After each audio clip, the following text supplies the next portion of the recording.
तो बच्चों, last lecture में हमने जियो स्टेशनरी सैटेलाइट डिस्कस किया था। यह है जियो स्टेशनरी सैटेलाइट। आपको मैंने बताया था कि जियो स्टेशनरी सैटेलाइट में क्या था। जियो स्टेशनरी सैटेलाइट जो होता है, अर्थ पे अगर कोई व्यक्ति खड़ा है कहीं पे, सपोज ये एक आदमी खड़ा है अर्थ पे, मतलब एक आदमी खड़ा है अर्थ पे, तो हमेशा इसके सिर के ऊपर ही रहेगा वो। ऐसा कैसे रहेगा, ये भी मैंने लास्ट लेक्चर में समझा दिया था कि अर्थ घूम रही है इस तरह से, तो ये आदमी अर्थ घूम रही है इस तरह से और 24 घंटे में एक चक्कर लगा रही है। तो ये सैटेलाइट भी 24 घंटे में एक चक्कर पूरा करेगा। इसका मतलब अर्थ के एक पॉइंट के ऊपर हमेशा बना रहेगा। इन सैटेलाइट्स की विशेषता क्या होती है कि सैटेलाइट जो है सिग्नल्स के ट्रांसमिशन और रिसीविंग इजी कर देते हैं। मतलब यहाँ से आप कोई आदमी है, यहाँ पे आदमी की जगह पर हमने कोई ट्रांसमीटर लगा दिया, तो इसे सिग्नल भेजेगा वो ऊपर, इसे भेज देगा किसे, सैटेलाइट को।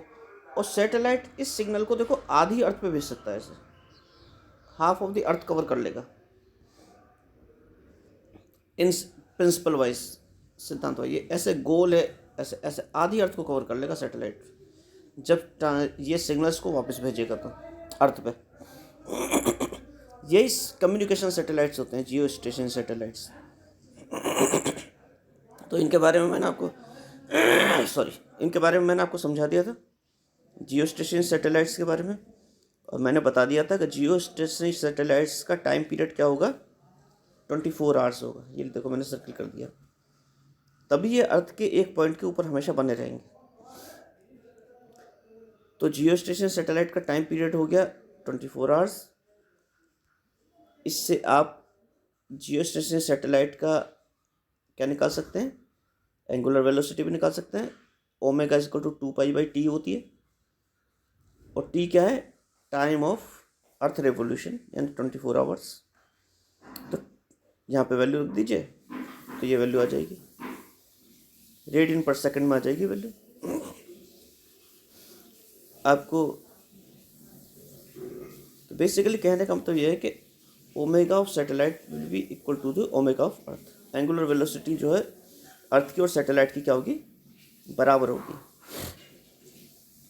अब जियो स्टेशन सैटेलाइट किस हाइट पे जाके छोड़ने चाहिए हमें अर्थ सरफेस से, जो वो 24 घंटे का टाइम पीरियड पूरा करें।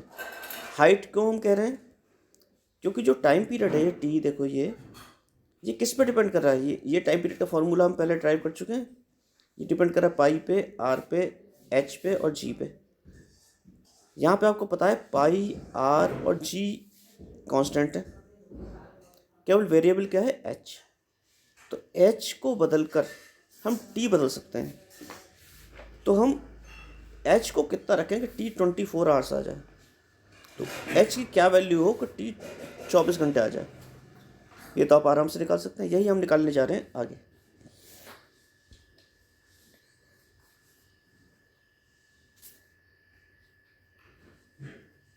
अभी एक मिनट बच्चे, दोबारा खोलता हूँ।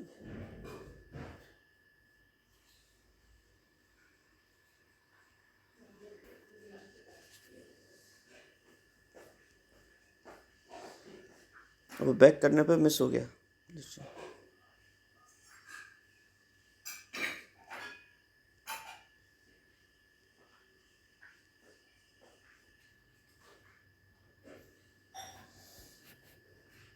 ये आ गया। ये आपको दिख रहा है कि जियो स्टेशन सैटेलाइट जो होंगे कम्युनिकेशन और टीवी ट्रांसमिशन के लिए यूज़ होंगे, यानी कम्युनिकेशन सैटेलाइट्स कहलाते हैं। अब altitude of Jio station satellite हमें फाइंड आउट करना है। तो अभी आपने टाइम पीरियड का जो फॉर्मूला देखा था, ये टाइम पीरियड क्या होता है, t is equal to distance upon time. और कोई सर्कुलर ऑर्बिट में अगर घूम रहा है तो डिस्टेंस क्या हो जाएगा, 2πr, वेलोसिटी हो जाएगी v, तो 2πr डिवाइडेड बाई v। और v क्या है, 2πr divided by small v की वैल्यू आप पहले निकाल चुके हैं, square root of g capital M divided by r। तो यहाँ वैल्यू रख दी, तो टी स्क्वायर की वैल्यू ये आ गई। आपको क्या निकालना है, स्मॉल h निकालना है। हमें क्या निकालना था, अर्थ की सरफेस अर्थ जो ये है, इसके सेंटर से कितनी ऊपर जाके हम सैटेलाइट को छोड़ें, यहाँ पर ये स्मॉल आर किस डिस्टेंस पे छोड़ें कि उसका टाइम पीरियड जो हो जाए 24 आवर्स आ जाए, उसका अर्थ के चारों तो घूमने का टाइम पीरियड क्या आ जाए 24 आवर्स आ जाए, 24 घंटे आ जाए। तो हम आर की कैलकुलेशन करनी है। जब आर की हम कैलकुलेशन करना चाहते हैं अर्थ के सेंटर से कितने डिस्टेंस पर छोड़ा जाए, तो उस आर की कैलकुलेशन के लिए क्या हो जाएगा, t square equal to this है, आर इक्वल टू दिस हो जाएगा, आर इक्वल टू दिस हो गया। कैपिटल जी क्या है, ग्रेविटेशनल कांस्टेंट है, सार्वत्रिक गुरुत्वाकर्षण नियतांक है। Capital m mass of the earth है। टी क्या है, 24 घंटे है, और पाई की वैल्यू आपको पता ही है। तो जी की वैल्यू भी पता है, मास ऑफ द अर्थ की वैल्यू भी पता है, टाइम पीरियड आपको पता है 24 घंटे होना चाहिए। तो जी की वैल्यू रख दी this 6.67 into 10⁻11 newton metre square divided by K G square. M की वैल्यू रख दी अप्रोक्सीमेटली 6 इंटू 10⁻24 के जी। टी 24 घंटे आ जाएगा, सेकंड्स में 86,400 सेकंड्स आ जाएगा।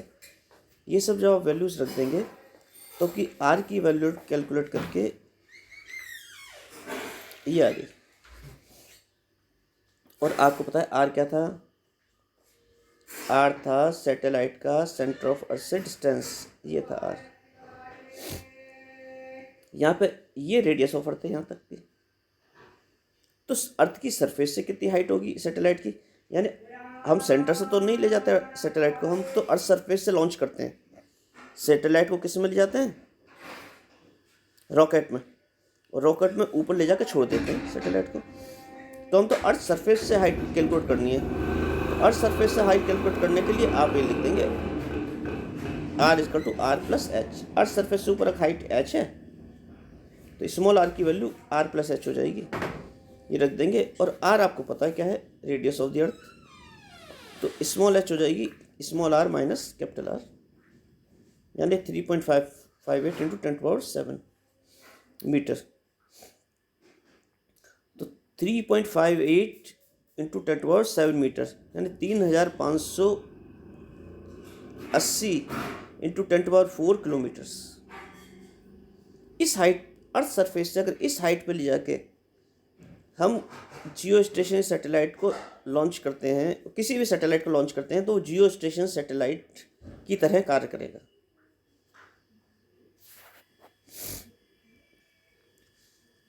अब नेक्स्ट टॉपिक डिस्कस करते हैं।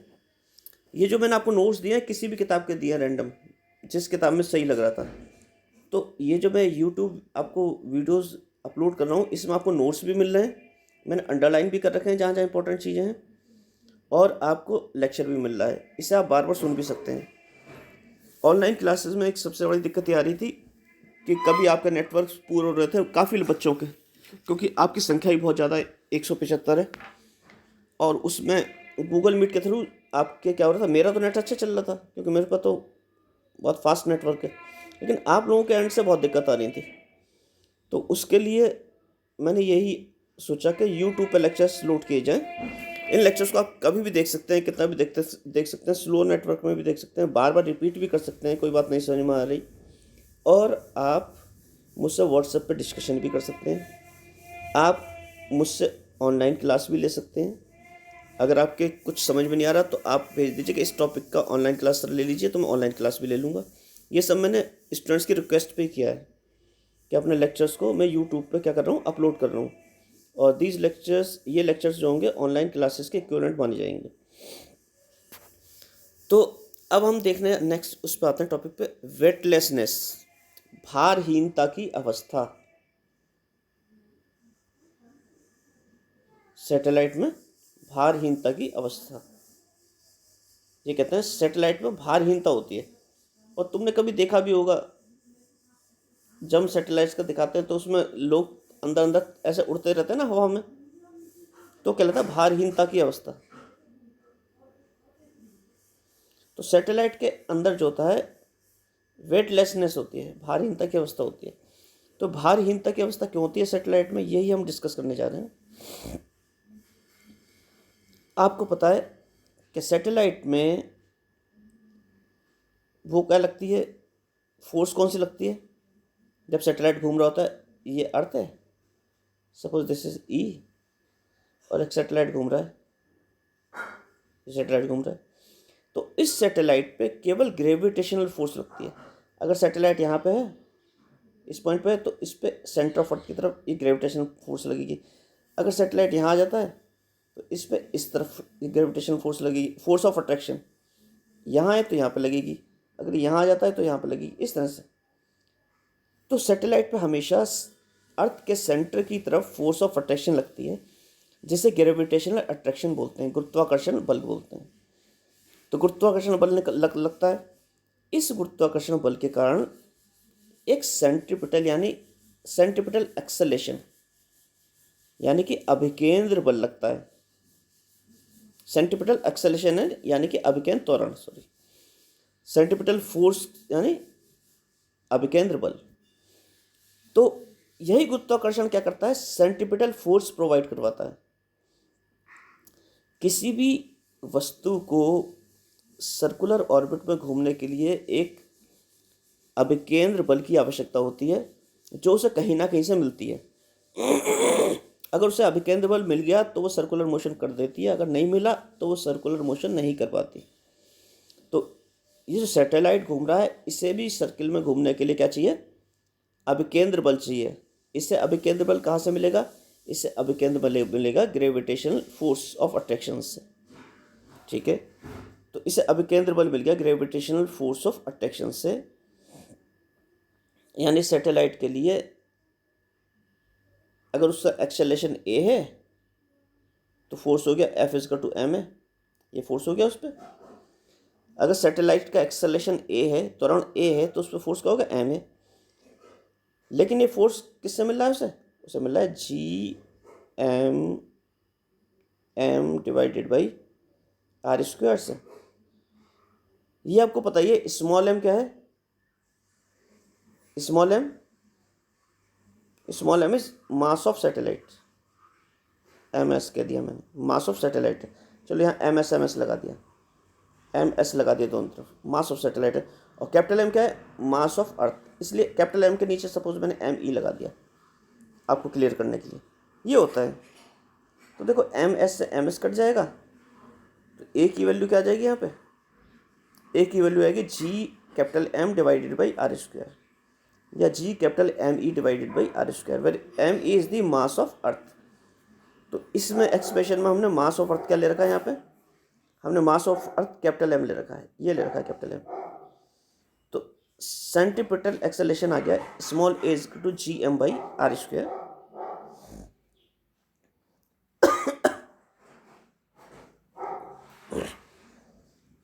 ग्रेविटेशनल फोर्स ऑफ अट्रैक्शन क्या है, ये है Gm/r²। ठीक है, अभी हमने डिस्कस किया था, ये ग्रेविटेशनल फोर्स ऑफ अट्रैक्शन है। यही gravitational force of attraction satellite का क्या करती है, मास को डिसाइड करती है, मतलब वेट को डिसाइड करती है। ग्रेविटेशनल फोर्स ऑफ अट्रैक्शन यही वेट का कारण होती है। किसी भी वस्तु का वेट किसके कारण होता है, ग्रेविटेशनल फोर्स ऑफ अट्रैक्शन के कारण। तो ये हमारा अर्थ के रेफरेंस फ्रेम में उस पर क्या लगेगा, ग्रेविटेशनल फोर्स Fg लगेगी, Gmm/r², ये भी आपको पता है। और अभी जो ये था A, ये A, नीचे आते हैं। इस A के कारण सैटेलाइट के अगर अंदर कोई भी वस्तु है तो उस वस्तु पे एक फिक्सिशियस और स्यूडो फोर्स लगेगी, जो कि होगी Fp=-m है। अब आप कहेंगे फिक्सिशियस और स्यूडो फोर्स क्या होती है, आप ये समझ लीजिए सेंट्रीफ्यूगल फोर्स यानी अपकेंद्र बल। आपने पढ़ा होगा सेंट्रीफ्यूगल फोर्स यानी अपकेंद्र बल।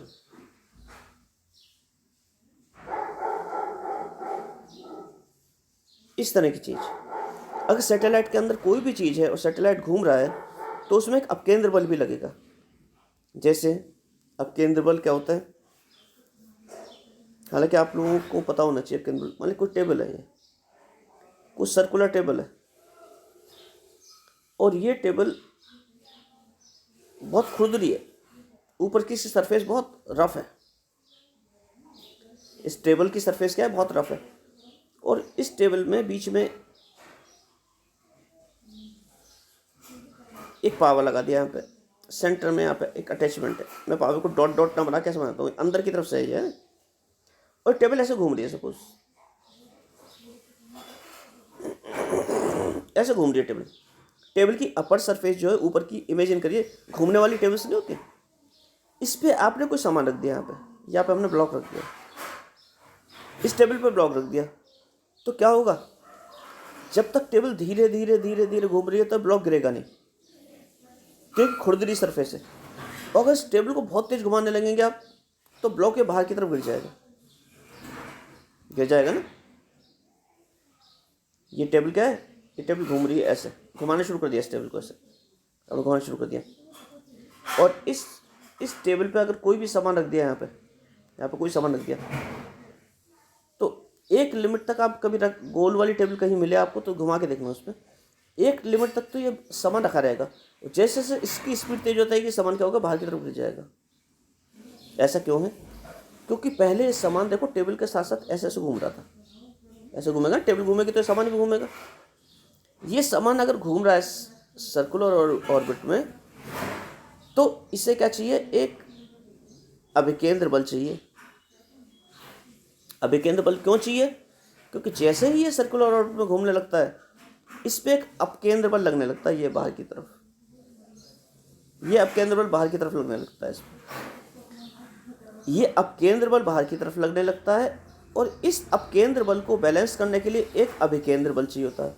यानी सेंट्रीफ्यूगल फोर्स ये बाहर की तरफ लगने लगता है, ये सेंट्रीफ्यूगल फोर्स लग रहा है बाहर की तरफ, और इस सेंट्रीफ्यूगल फोर्स को बैलेंस करने के लिए क्या चाहिए, एक सेंट्रीपिटल फोर्स चाहिए। तो अगर इसे सेंट्रीपिटल फोर्स मिल जाएगा तो घूमता रहेगा, और सेंट्रीपिटल फोर्स नहीं मिलेगा इसे, तो क्या करेगा, ये स्ट्रेट लाइन मोशन करेगा, ये फर्स्ट सर्कल में नहीं घूम पाएगा।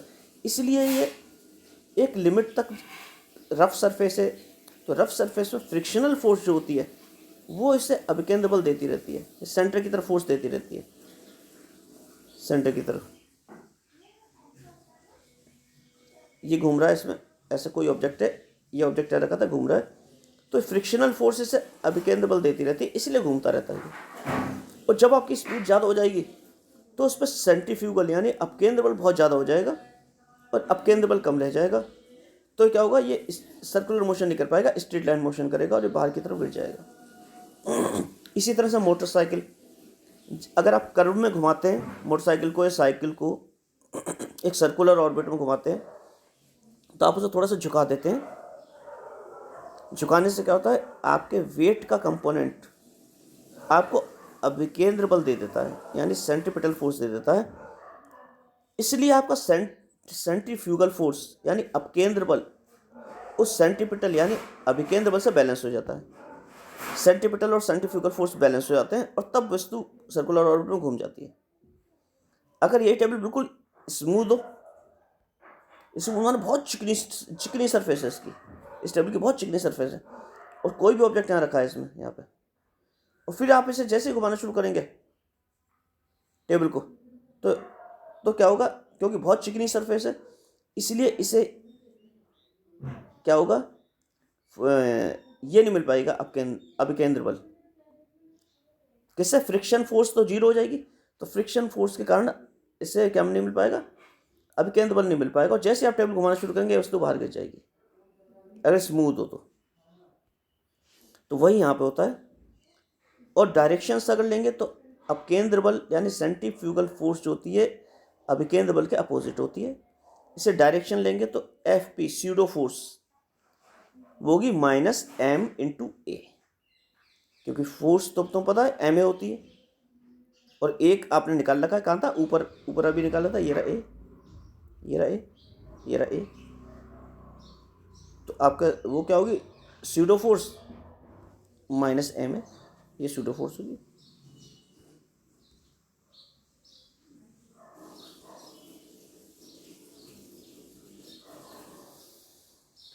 तो टोटल फोर्स कितनी हो गई, नेट फोर्स, कोई वस्तु अगर सैटेलाइट के अंदर है तो उस पर नेट फोर्स कितनी होगी, उस पर नेट फोर्स हो गई F G plus F P.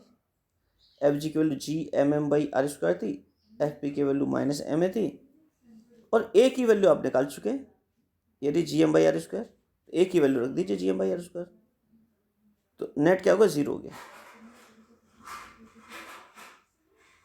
तो सैटेलाइट के अंदर अगर कोई भी वस्तु है तो उस पर नेट फोर्स क्या होगी, जीरो। जब नेट फोर्स जीरो होगी तो वो वेटलेसनेस फील करेगा, यानी बिना एक्सेलेरेशन के अंदर रहेगा, क्योंकि जब उसमें फोर्स नहीं होगी तो उसमें एक्सेलेरेशन नहीं होगा, उसमें मास होगा लेकिन क्या होगा, एक्सेलेरेशन नहीं होगा, एक्सेलेरेशन जीरो होगा। जब एक्सेलेरेशन जीरो होगा तो क्या होगा, वो फ्री फील करेगा बिल्कुल। इसीलिए वेटलेसनेस होती है किसी भी सैटेलाइट में। इसीलिए इस क्वेश्चन में एक बार और पूछी थी, क्या सिंपल पेंडुलम का एक्सपेरिमेंट सैटेलाइट के अंदर किया जा सकता है? तो इसका आंसर था नहीं, सैटेलाइट के अंदर सिंपल पेंडुलम का एक्सपेरिमेंट नहीं किया जा सकता, क्योंकि वैल्यू ऑफ जी यानी नेट एक्सेलेरेशन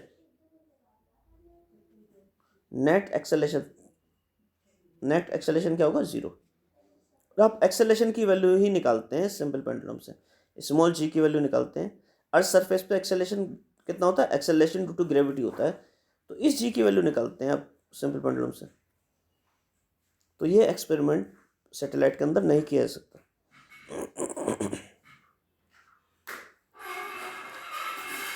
अब एस्केप वेलोसिटी और ऑर्बिटल वेलोसिटी ऑफ सैटेलाइट में रिलेशन देखते हैं।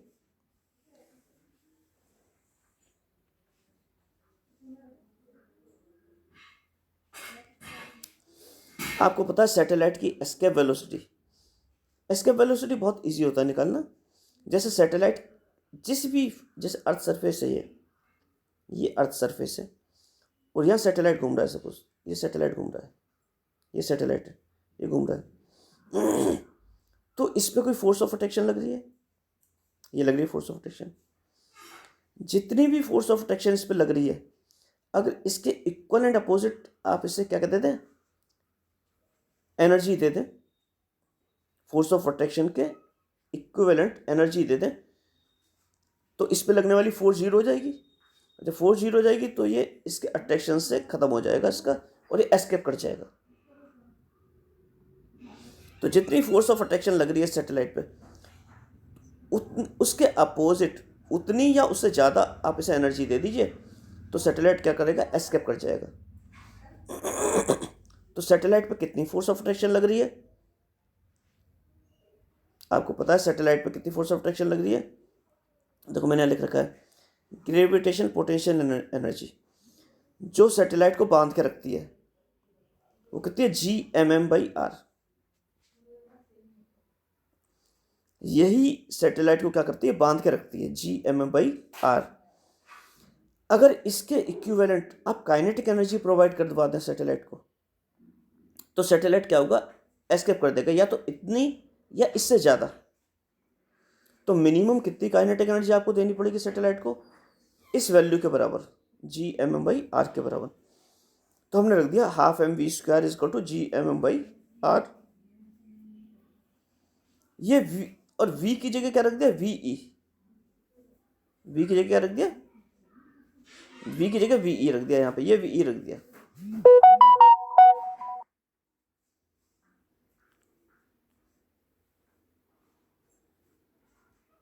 मैंने फ्लाइट मोड में लगा दिया जिससे कोई डिस्टर्बेंस ना हो, बार बार मैसेज आते हैं। तो v की जगह वी ई रख दिया। वी ई रिप्रेजेंट्स दी एस्केप वेलोसिटी यानी पलायन वेग। तो मिनिमम वैल्यू क्या होगी पलायन वेग की, जब आप half M v square equal to g M by r रख देंगे, इससे v इज इक्वल टू ये आ गया 2 जी एम बाई आर। और आपको पता है कि g M M by are square is equal to m g होता है। किसी भी वस्तु का वेट उस पर लगने वाले ग्रेविटेशन फोर्स के बराबर होता है। तो एम से एम कट जाएगा और जी एम से जी आर स्क्वायर आ जाएगा। तो जी एम की approximate value g r square यहाँ रख दीजिए, तो वी एस के वेलोसिटी 2 जी आर आ गई। एस के वेलोसिटी क्या आ गई, 2 जी आर आ गई। यहाँ पे हमने आर जो लिया था, टोटल डिस्टेंस आर जो लिया था वो अप्रोक्सीमेटली इस कैपिटल आर के बराबर लिया था। इसका मतलब हमने क्या लिया था कि सैटेलाइट जो है वो अर्थ सरफेस के काफ़ी क्लोज है, यानी सैटेलाइट का जो एच है it is very much less than capital r, इसलिए एच को नेगलेक्ट कर दिया था। इसलिए r is equal to r plus h approximately किसके बराबर मान लिया था, आर के बराबर मान लिया था। ये सब हमने अप्रोक्सीमेशन ले लिए थे, इसलिए यहाँ पे v is equal to square root of 2g R आ गया। नीचे चलते हैं तो यहाँ हमने सीधा लिख दिया v is equal to 2g r. Orbital velocity आपको पता ही है कि ये होती है, इसमें भी वही एक्सप्रेशन ले लीजिए, वही क्या कंडीशन ले लीजिए, एच लेस देन आर ले लीजिए। एच लेस देन आर ले लेंगे तो स्क्वायर रूट में डेनोमिनेटर से एच को नेगलेक्ट कर सकते हैं, तो ये आ जाएगा और ये करके जी आर आ जाएगा। ये दो अप्रोक्सीमेशन ले लिए, तो यहाँ पे दो चीज़ आ गई, एक तो आपकी एस्केप वेलोसिटी मिनिमम इतनी आ गई और ऑर्बिटल वेलोसिटी अप्रोक्सीमेटली आ गई। ठीक है, तो इन दोनों में आपको एक रिलेशन दिख रहा है। देखो v square root of 2g r, v o square root of g r, इन्हें डिवाइड कर देंगे। जब डिवाइड कर देंगे तो आपको मिल जाएगा, इन दोनों में रिलेशन मिल जाएगा, v is equal to square root of 2 vo, यानी escape velocity square root of 2 times है ऑर्बिटल वेलोसिटी के। ठीक है, ये पता लग गया आपको। तो कोई भी सैटेलाइट अगर किसी ऑर्बिट में घूम रहा है तो उसकी काइनेटिक एनर्जी कितनी होगी, ये होगी, क्योंकि ऑर्बिटल वेलोसिटी क्या है, vo, तो उसकी काइनेटिक एनर्जी होगी half M we not square. और उसे अर्थ सरफेस से एस्केप करने के लिए कितनी वेलोसिटी चाहिए,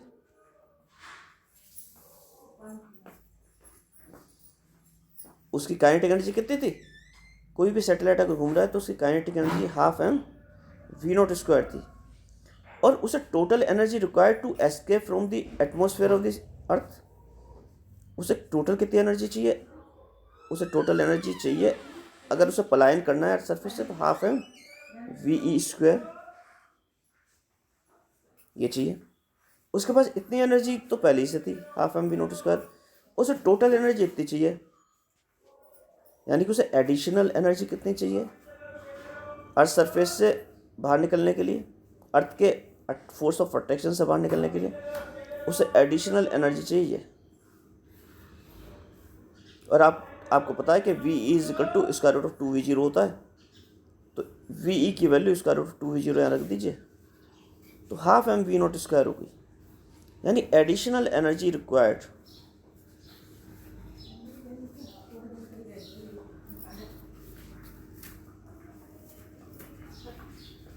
additional energy required and additional energy required कितनी हो गई, ये हो गई half M we not square. इसका मतलब क्या हुआ, उस सैटेलाइट के पास half M we not square kinetic energy पहले से थी, और उसे अगर आप half M we not square और दे दें तब वो क्या करेगा, अर्थ सरफेस से यानी अर्थ के फोर्स ऑफ अट्रैक्शन से एस्केप कर जाएगा, पलायन कर जाएगा। तो इसका मतलब जितनी एनर्जी उसकी है उसकी जस्ट डबल कर दो तो वो एस्केप कर जाएगा।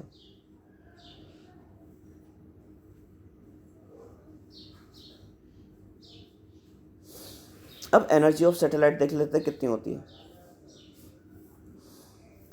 पहले हम पोटेंशियल एनर्जी की बात करते हैं। तो पोटेंशियल एनर्जी क्या होती है,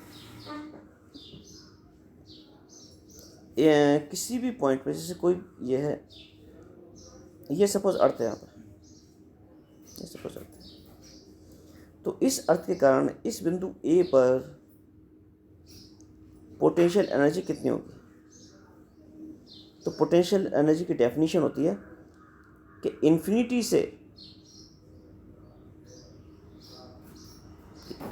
से कोई भी वस्तु अगर उस पॉइंट तक लाई जाए, यहाँ तक लाई जाए, ये इन्फिनिटी थी, इसीलिए मैंने डॉट डॉट लगा दिया, अनंत से अगर कोई भी वस्तु उस बिंदु तक लाई जाए तो उसमें कितना कार्य करना पड़ेगा। ये इस बिंदु ए पर क्या होगी, एनर्जी होगी, potential energy, gravitational potential energy. इसका मतलब क्या होगा, इन्फिनिटी से कोई भी वस्तु लाई जाए, लेकिन हम इस केस में इन्फिनिटी पे जो है पोटेंशियल एनर्जी 0 मान लेते हैं। तो इन्होंने लिख दिया, इन्होंने ऐसे लिखा है कि ग्रेविटेशनल पोटेंशियल एनर्जी किसी भी बिंदु, ये अर्थ सरफेस थी यहाँ पे, ये अर्थ था, ये अर्थ था यहाँ पे ना, ये अर्थ था, अर्थ है ये गोल, इससे किसी बिंदु आर पर दूरी पर, इससे किसी बिंदु आर दूरी पर कितनी पोटेंशियल एनर्जी होगी। उसने कहा एक तो इन्फिनिटी पे जितनी पोटेंशियल एनर्जी है वो, इन्फिनिटी पे जितनी पोटेंशियल एनर्जी है वो, और एक यहाँ से यहाँ तक लाने में जितनी पोटेंशियल एनर्जी गेन हुई, यानी जितना कार्य किया गया है वो, उन दोनों का सम। तो इसने लिख दिया किसी पॉइंट पे ग्रेविटेशनल पोटेंशियल एनर्जी होगी, potential energy of the system होगी, इन्फिनिटी से उस बिंदु तक लाने में किया गया कार्य, और एक इन्फिनिटी पे जो पोटेंशियल एनर्जी थी उनका सम। कार्य को इसने माइनस में लिख रखा है, क्यों, क्योंकि आपको पता है ग्रेविटेशनल फोर्स जो है फोर्स ऑफ अट्रैक्शन है।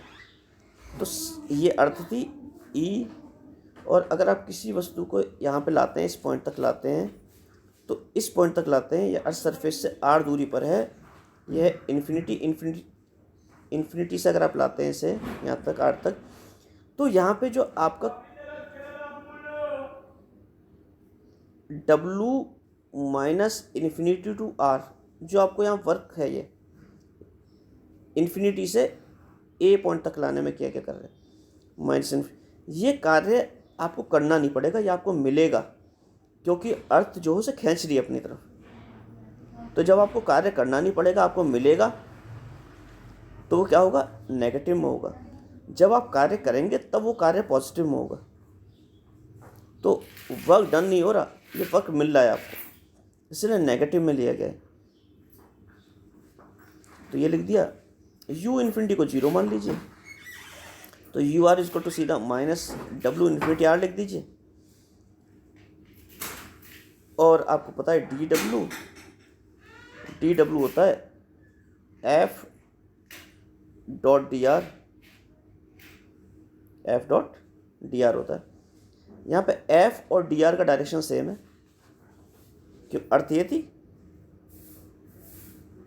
इसमें फोर्स इधर लग रही है और डिस्प्लेसमेंट भी इसी डायरेक्शन हो रहा है, तो डिस्प्लेसमेंट और फोर्स का डायरेक्शन सेम है, इसलिए एफ डॉट डी आर लिखें या एफ डी आर लिखें, एक ही बात है। तो डी डब्ल्यू is equal to f d r हो गया, तो टोटल डब्ल्यू इंटीग्रेशन कर दीजिए, तो एफ डी आर का क्या हो गया, इंटीग्रेशन हो गया, ठीक है। और लिमिट कहाँ से कहाँ तक लगानी है, इन्फिनिटी टू आर, और माइनस साइन लेना है, तो लिख दे U R equal to minus infinity to R F R D R. F R की वैल्यू आपको पता है, ये minus G M by are square, F R की वैल्यू है minus G M by are square. ये एफ आर की value भी नेगेटिव में आएगी, ध्यान रखिएगा, नेगेटिव में बेटा, ये नेगेटिव में किस लिए, क्योंकि फोर्स ऑफ अट्रैक्शन है, और फोर्स ऑफ अट्रैक्शन को हमेशा नेगेटिव साइन के साथ लेते हैं, फोर्स ऑफ रिपल्शन को पॉजिटिव साइन के साथ लेते हैं, इसलिए नेगेटिव में आ गई। ये नेगेटिव वैल्यू रख दीजिए, ये आ गई। जी एम कॉन्स्टेंट हो गया, तो यू आर का इंटीग्रेशन क्या आ जाएगा, यहाँ पे यू आर का इंटीग्रेशन आ जाएगा, u r is equal to negative positive हो गया, तो जी एम बाहर आ गया, integration minus infinity to are, और केवल नीचे 1/r स्क्वायर बच जाएगा, 1/r स्क्वायर डी आर, तो 1/r स्क्वायर माने r टू द पावर -2 और डी आर, और r to the power -2 D R का इंटीग्रेशन क्या होगा, G capital M small M, r to the power -2 का इंटीग्रेशन क्या होता है, -2 + 1 डिवाइडेड बाई -2 + 1, और लिमिट लगा दें माइनस इन्फिनिटी टू आर, ये लगा दीजिए। इससे यहाँ पे क्या आ जाएगा, फाइनल एक्सप्रेशन ये आ जाएगा। ये ग्रेविटेशनल पोटेंशियल एनर्जी आ गई, ये पहले भी निकलवा चुके हैं हम आपको, माइनस Gmm/r आ गई। यहाँ एक छोटा सा करेक्शन था, स्मॉल m ले रखा था, यहाँ मैंने कैपिटल M लगा दिया इसकी जगह। आपको बुक से कोई अंतर नहीं पड़ता, बुक कौन सी है, बस आपको पढ़ाई से ही होनी चाहिए आपकी। तो इसलिए मैंने, या आप इस पर मत जाइए कंटेंट मैंने कहाँ से लिया है कहाँ से नहीं लिया, लेकिन जहाँ पे भी गलतियाँ हैं किताब में वो मैं करेक्ट कर रहा हूँ और आपको पढ़ा रहा हूँ।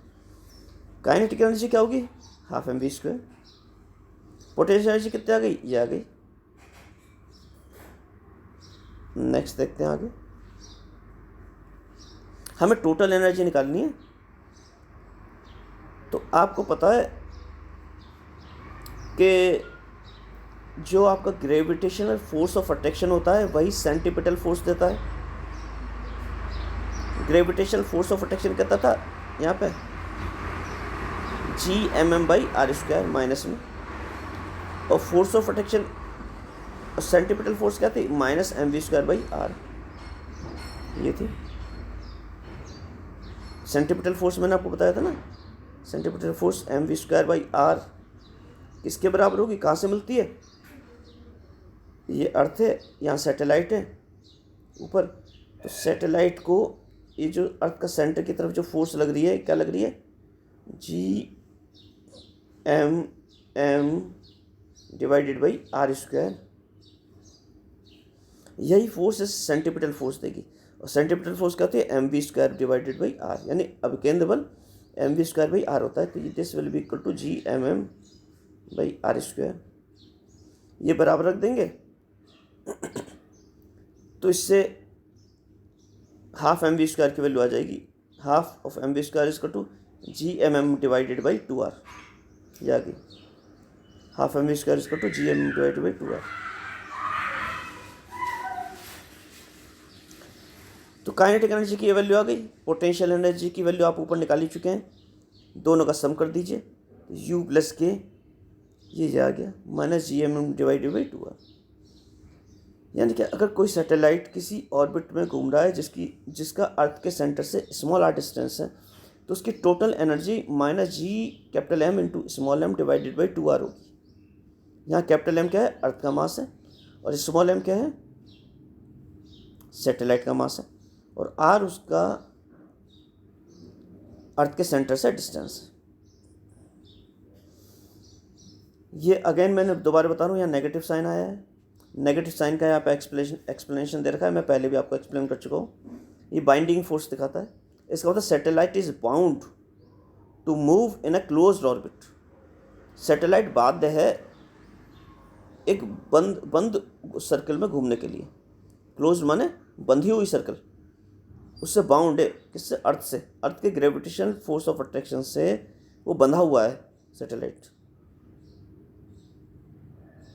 या आप दूसरे शब्दों में कह सकते हैं कि अगर सैटेलाइट को अर्थ के बंधन से मुक्त करना है तो आपको उस पर कार्य करना पड़ेगा, पॉजिटिव वर्क करना पड़ेगा, कुछ कार्य करना पड़ेगा, ऐसा नहीं होगा, समझ गए, क्योंकि उसका आपकी एनर्जी 0 बनानी है तो उस पर आपको कुछ पॉजिटिव ऐड करना पड़ेगा, पॉजिटिव वर्क, इसलिए नाम नेगेटिव है। आगे देखते हैं, variation in kinetic and potential energy of a planet moving around the sun in elliptical orbit. या प्लेनेट ले लिया, प्लेनेट कहें या सैटेलाइट कहें एक ही बात है। प्लेनेट जो है सन के अराउंड घूमते हैं और सैटेलाइट अर्थ के अराउंड घूमते हैं, एक ही बात है। अगर आप सैटेलाइट की बात करेंगे तो आप जो कैपिटल M लेंगे वो मास ऑफ प्लेनेट लेंगे, और अगर आप प्लेनेट की बात करेंगे तो कैपिटल M जो होगा मास ऑफ सन लेंगे, और प्लेनेट की बात करेंगे तो स्मॉल m लेंगे मास ऑफ प्लेनेट, और अगर सैटेलाइट की बात करेंगे तो स्मॉल m लेंगे मास ऑफ सैटेलाइट। एक ही बात है, कोई बात नहीं, उसमें कोई अंतर नहीं पड़ता, सारी चीज़ें एक सी हैं। तो एनर्जी टोटल कितनी होती है सैटेलाइट की, हम निकाल चुके हैं, हाफ mv² माइनस ये होती है kinetic energy plus gravitational potential energy. अगर कोई सैटेलाइट किसी ऑर्बिट में घूम रहा है जिस सेंटर से r डिस्टेंस पे, सैटेलाइट के प्लेनेट के ही है, अगर कोई प्लेनेट किसी ऑर्बिट में घूम रहा है जिसका सन से के सेंटर से डिस्टेंस r है, उसकी वेलोसिटी v है, तो उसकी टोटल एनर्जी क्या होगी? ये होगी ½ mv² - g/m/r। ठीक है, आपको पता है ग्रेविटेशनल फोर्स जो होती है कंजर्वेटिव फोर्स होती है। ग्रेविटेशनल फोर्स क्या होती है? कंजर्वेटिव फोर्स होती है। सेंट्रल फोर्स होती है, और सेंट्रल फोर्स में एंगुलर मोमेंटम कंजर्व रहता है। जैसे एंगुलर मोमेंटम कंजर्व रहता है वैसे टोटल एनर्जी भी कंजर्व रहती है। तो आपकी ग्रेविटेशनल फोर्स में टोटल एनर्जी कंजर्व रहती है, ई कंजर्व रहेगी, यानी कौन सा चीज़ कांस्टेंट रहेगी? ये चीज़ कांस्टेंट रहेगी।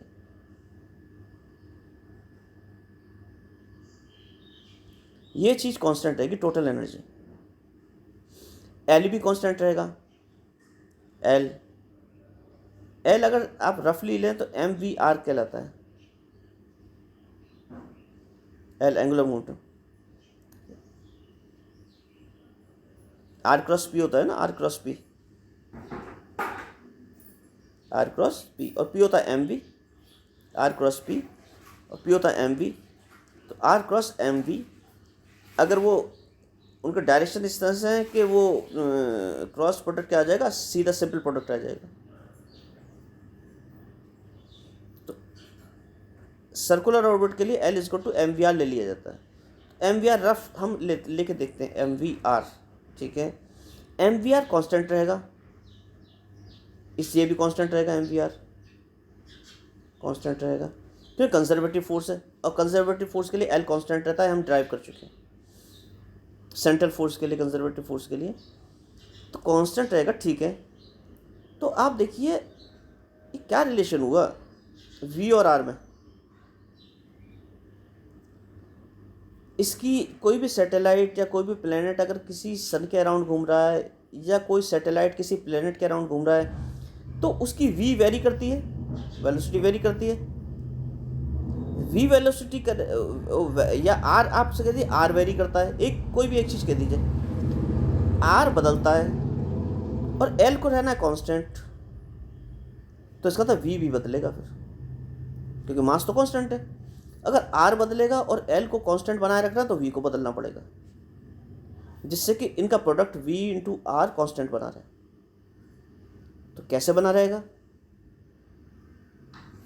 दोबारा देखते हैं कैसे बना रहेगा कांस्टेंट। L = mvr था। ये सपोज सन है और एक प्लेनेट घूम रहा है ऐसे। आपने ऐसे ही तो सर्कल ऐसे ही तो देखा था कि प्लेनेट ऐसे घूमता है सन के अराउंड, इस तरह से घूम रहा है प्लेनेट। ठीक है, देखिए r वेरी कर रहा है, यहाँ पे r कुछ और है, यहाँ पे r कुछ और है, यहाँ पे r कुछ और हो गया, यहाँ पे r कुछ और हो गया, यहाँ पे r कुछ और हो गया। r वेरी कर रहा है और l को कांस्टेंट रहना है, r कम ज़्यादा हो रहा है। तो इसका मतलब l को कांस्टेंट रखने के लिए जब r कम होगा तो v ज़्यादा होगा, v को ज़्यादा होना पड़ेगा, और जब r ज़्यादा हो जाएगा तो v को कम होना पड़ेगा, तभी l कांस्टेंट रहेगा। और यही होता है सैटेलाइट में। जब इसका r ज़्यादा हो जाता है, यहाँ पे ये दूर पहुँच जाता है बिल्कुल सन से, ये रहा देखो r ज़्यादा हो जाता है यहाँ पे, इन डिस्टेंस के लिए r ज़्यादा है यहाँ पे। जब r ज़्यादा हो जाता है तो यहाँ पे v कम हो जाता है। r की वैल्यू अगर यहाँ बढ़ रही है तो v की वैल्यू क्या होती है? कम। यानी सैटेलाइट स्लो चलना शुरू कर देता है जैसे जैसे सन से दूर होता है, और जैसे जैसे r कम होता है, यहाँ पे r कम होता है तो l को कांस्टेंट करना है तो v बढ़ता है, इसलिए यहाँ पे जब r कम होता है तो v बढ़ जाता है। तो सन के जैसे जैसे पास आता है वैसे वैसे सैटेलाइट की स्पीड बढ़ती जाती है, वेलोसिटी बढ़ती जाती है, जिससे कि l कांस्टेंट है। यही टोटल एनर्जी में भी होता है इसी तरह से, क्योंकि टोटल एनर्जी रहनी है कांस्टेंट, ये कांस्टेंट रहनी है। तो जैसे जैसे v बढ़ेगा, क्योंकि E क्या है? E है kinetic energy plus potential energy. तो E को कांस्टेंट रहना है, तो जैसे जैसे काइनेटिक एनर्जी बढ़ेगी पोटेंशियल एनर्जी कम होगी, जब काइनेटिक एनर्जी कम होगी तो पोटेंशियल एनर्जी बढ़ेगी।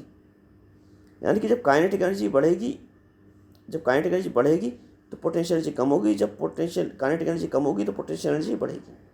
लेकिन यहाँ एक छोटी सी बात ध्यान में रखनी है कि पोटेंशियल एनर्जी नेगेटिव साइन के साथ है यहाँ पे। एक तरह से क्या है, यहाँ पे है E is equal to kinetic energy minus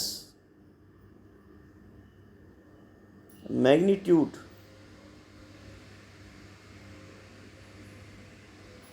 of potential energy. Potential energy negative sign के साथ है, और अगर हम इसका मैग्नीट्यूड बढ़ाते हैं, इसका मतलब इसकी वैल्यू कम हो रही है। यहाँ पे अगर Gm/r की वैल्यू क्या हो रही है, बढ़ रही है, इसका मतलब टोटल या नेगेटिव कम हो रहा है, क्योंकि नेगेटिव में जब कोई नंबर बढ़ता है तो उसकी वैल्यू कम होती है। तो इसका मतलब अगर काइनेटिक एनर्जी बढ़नी है, इसका मतलब अगर काइनेटिक एनर्जी की वैल्यू बढ़ाते हैं यानी V बढ़ता है, तो पोटेंशियल एनर्जी भी बढ़नी चाहिए, और यहाँ है नेगेटिव साइन के साथ। इसका मतलब उसका मैग्नीट्यूड क्या होना चाहिए, बढ़ना चाहिए। नेगेटिव साइन के साथ क्या होगी, कम, यानी ये कांस्टेंट रखना है। देखो,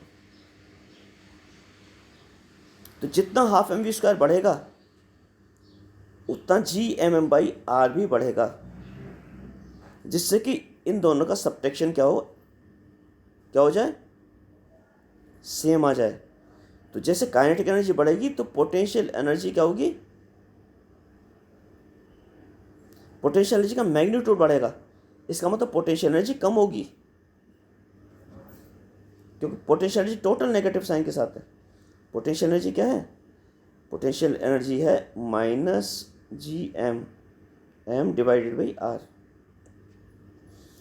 तो हमारे क्या होना चाहिए, जब काइनेटिक एनर्जी बढ़ रही है तो Gmm/r की वैल्यू भी बढ़नी चाहिए, जिससे कि नेगेटिव साइन के साथ फिर वो कांस्टेंट ही आ जाए। और ये Gmm/r बढ़ेगा, इसका मतलब पोटेंशियल एनर्जी टोटल कम हो रही है, क्योंकि नेगेटिव साइन लगा हुआ है। इसलिए जब काइनेटिक एनर्जी बढ़ेगी तो पोटेंशियल एनर्जी क्या होगी, कम होगी। इस तरह से होगा, क्योंकि टोटल कांस्टेंट रहना है। यही चीज़ डिफाइन कर रखी है यहाँ पे। Kinetic energy is maximum when r is smallest. r small का मतलब क्या हुआ, पोटेंशियल एनर्जी थी -Gm/r²।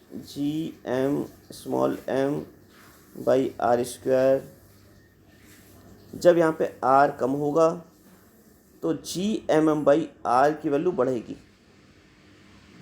इसमें r जैसे जैसे कम होगा, r की वैल्यू कम होती जाएगी, तो टोटल, क्योंकि r डेनोमिनेटर में हर में है, इसलिए r की वैल्यू कम होने पर ये पूरी वैल्यू क्या होगी, बढ़ेगी।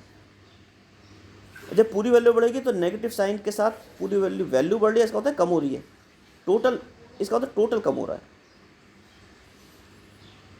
तो जब काइनेटिक एनर्जी बढ़ रही है तो पोटेंशियल एनर्जी क्या हो रही है, कम हो रही है। इस तरह से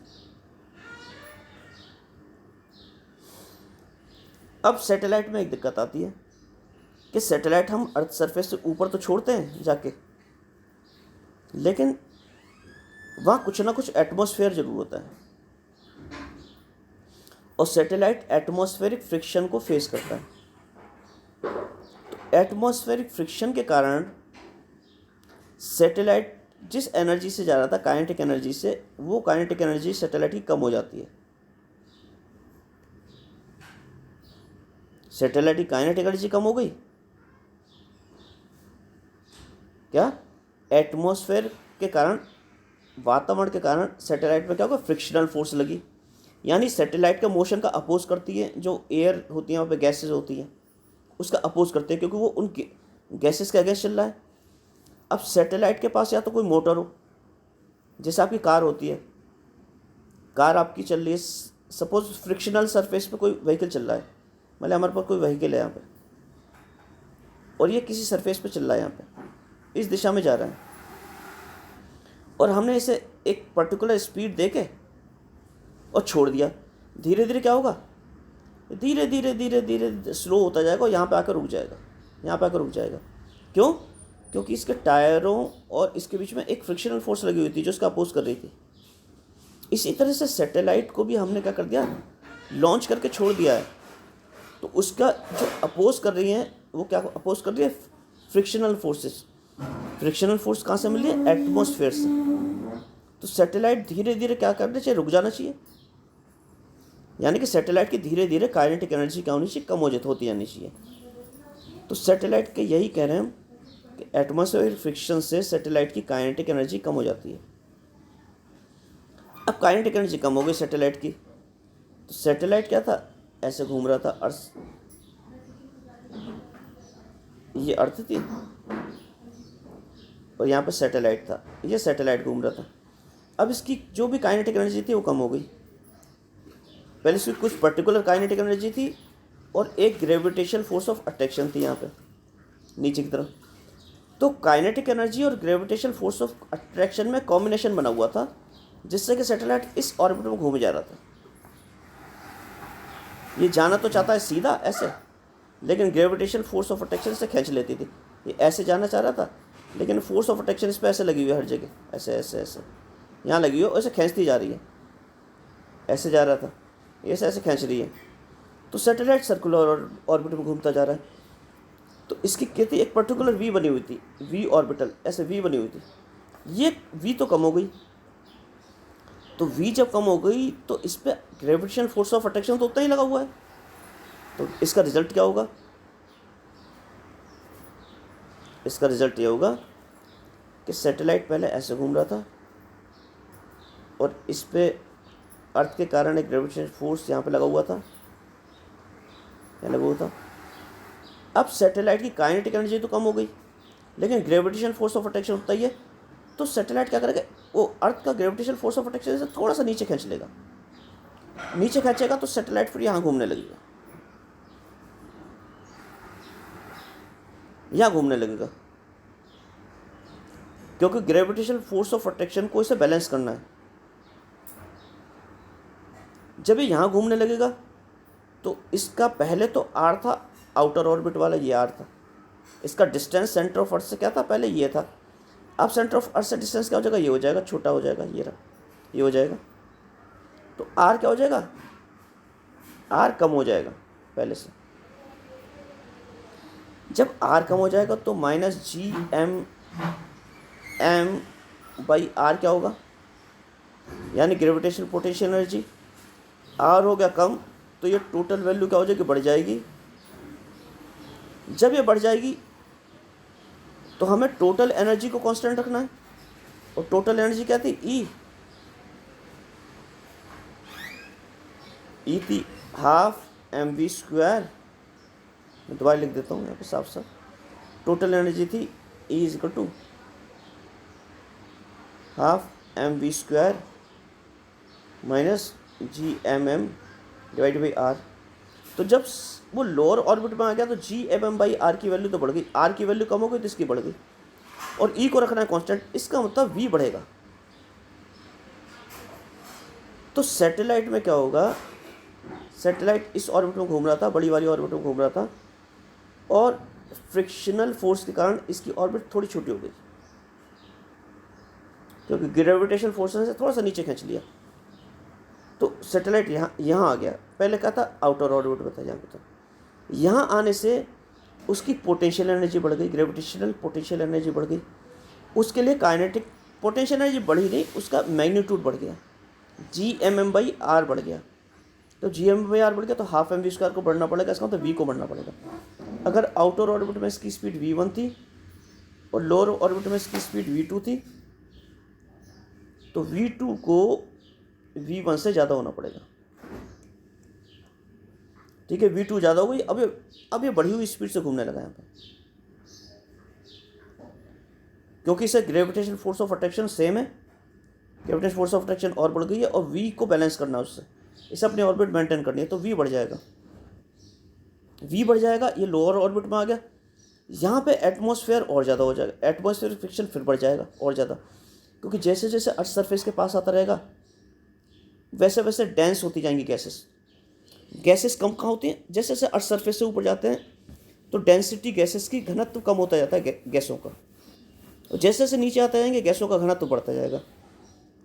तो जब ये लोअर ऑर्बिट में आ जाएगा तो गैसों का घनत्व बढ़ जाएगा, यानी एटमॉस्फेरिक फ्रिक्शन और बढ़ जाएगा। एटमॉस्फेरिक फ्रिक्शन और बढ़ जाएगा तो ये इस ऑर्बिट में घूम रहा था, इस ऑर्बिट में घूम रहा था, यहाँ पे एटमॉस्फेरिक फ्रिक्शन बढ़ने के कारण इसकी काइनेटिक एनर्जी फिर कम हो जाएगी। जब इसकी काइनेटिक एनर्जी कम हो जाएगी तो ग्रेविटेशन फोर्स ऑफ अट्रैक्शन तो उतना ही है, तो फिर अनदर लोअर ऑर्बिट में आ जाएगा ये लोअर ऑर्बिट। जब ये लोअर ऑर्बिट में आ जाएगा तो इसकी पोटेंशियल एनर्जी का, क्योंकि आर फिर कम हो गया, पोटेंशियल एनर्जी का मैग्नीट्यूड फिर बढ़ जाएगा। जब पोटेंशियल एनर्जी का मैग्नीट्यूड बढ़ जाएगा तो इसे टोटल एनर्जी को कांस्टेंट रखने के लिए अपनी स्पीड मान लिया v3 हो जाती है, तो v3 को बढ़ाना पड़ेगा, यानी v3 जो होगी अब v2 से भी ज़्यादा हो जाएगी। v2 किससे थी, v1 से ज़्यादा। इसका मतलब क्या होगा, ये धीरे धीरे लोअर ऑर्बिट्स में आता जाएगा और इसकी काइनेटिक एनर्जी बढ़ती जाएगी, यानी इसकी वेलोसिटी बढ़ती जाएगी, वेलोसिटी बढ़ती जाएगी और फ्रिक्शन बढ़ता जाएगा, एटमॉस्फेयर डेंस होता जाएगा। तो फाइनली इसकी इतनी ज़्यादा स्पीड बढ़ जाएगी और एटमॉस्फेरिक फ्रिक्शन इतना ज़्यादा बढ़ जाएगा कि इसमें आग लग जाएगी सैटेलाइट में, और आग लग जाएगी और एटमॉस्फेयर में ही बर्न हो जाएगा। अर्थ सरफेस पे आकर टकराएगा नहीं है, अर्थ पे पहुंचने से पहले क्या हो जाएगा, सब इस जल के बिल्कुल इतना राख बन जाएगा और वो राख एटमॉस्फेयर में ऊपर घूमने लगेगी, वहीं घूमने लगेगी फ्री होकर। तो इस तरह से सैटेलाइट जल जाता है।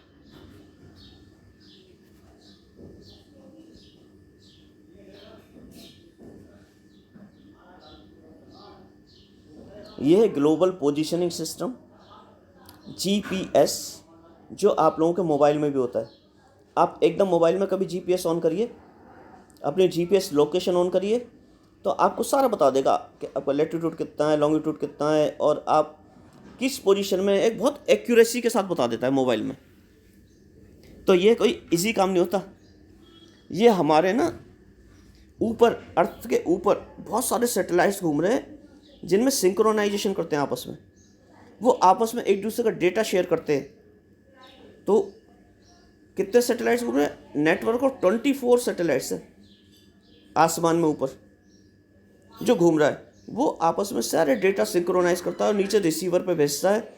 वो रिसीवर उन सारे डेटास को सिंक्रोनाइज करके और देखता है कि कौन सा सैटेलाइट किस पोजीशन में है और उसने आपकी क्या रिपोर्ट भेजी है, आपके सिग्नल्स को क्या कैसे वापस करके भेजा है, उसकी स्पीड क्या है। जब उसने भेजा होगा सैटेलाइट ने डेटा, तो वो किस पोजीशन पे होगा।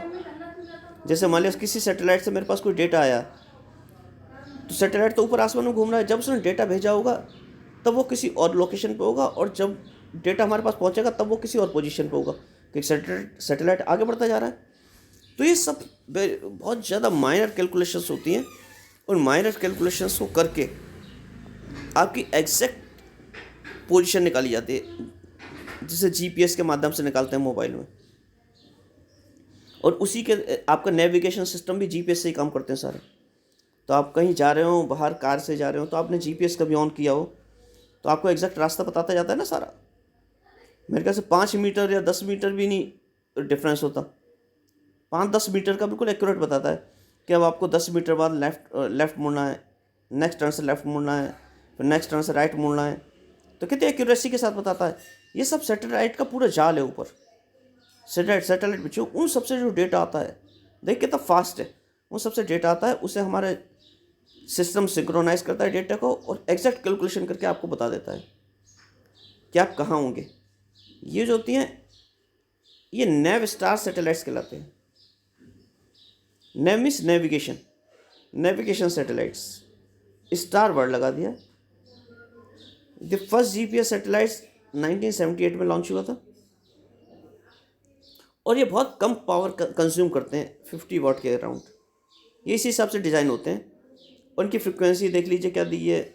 और एक सैटेलाइट जब कौन सा जीपीएस के लिए जो एक सैटेलाइट लॉन्च किया जाता है तो लगभग 10 साल तक वो चलता है। और इनकी जो हाइट होती है अर्थ सरफेस से वो अप्रोक्सीमेटली 20,000 किलोमीटर के अप्रोक्स होती है। ये अप्रोक्सीमेट कैलकुलेशन है बेटा, अलग अलग अलग वेरिएशन आता है, बदलते हैं। तो इस तरह से एक जीपीएस सैटेलाइट का पूरा सिस्टम होता है जो आपकी सारी इन्फॉर्मेशन आपको भेजता है। ये जीपीएस के मैंने आपको नोट्स भेज दिए हैं, ये ऐसी लोकल किताब से लिया है मैंने जीपीएस, लेकिन मैंने अंडरलाइन भी कर दिया है, इसे आप पढ़ लीजिएगा, इन सबको आप पढ़ लीजिएगा, क्योंकि जीपीएस पे एक शॉर्ट नोट आ सकता है लिखने को ना एग्जाम्स में। तो आज का लेक्चर मैं यहीं ख़त्म करता हूँ। आपको कोई भी किसी तरह के डाउट हो तो वो आप मुझसे व्हाट्सएप पे डिस्कस कर सकते हैं, आप मेरी ऑनलाइन क्लास में डिस्कस कर सकते हैं, ठीक है। आप मुझे लिख के भेजिए, आपको जब सफिशिएंट नंबर ऑफ़ डाउट हो जाएंगे तो आपकी ऑफलाइन क्लास भी ली जा सकती है। लेकिन अभी ऑफलाइन का नोटिफिकेशन नहीं आया है कोई, इसलिए ऑफलाइन नहीं लेंगे, लेकिन जैसे ही नोटिफिकेशन आएगा आपकी ऑफलाइन क्लास ली जा सकती है। और ऑनलाइन तो आपका चल ही रहा है सब कुछ।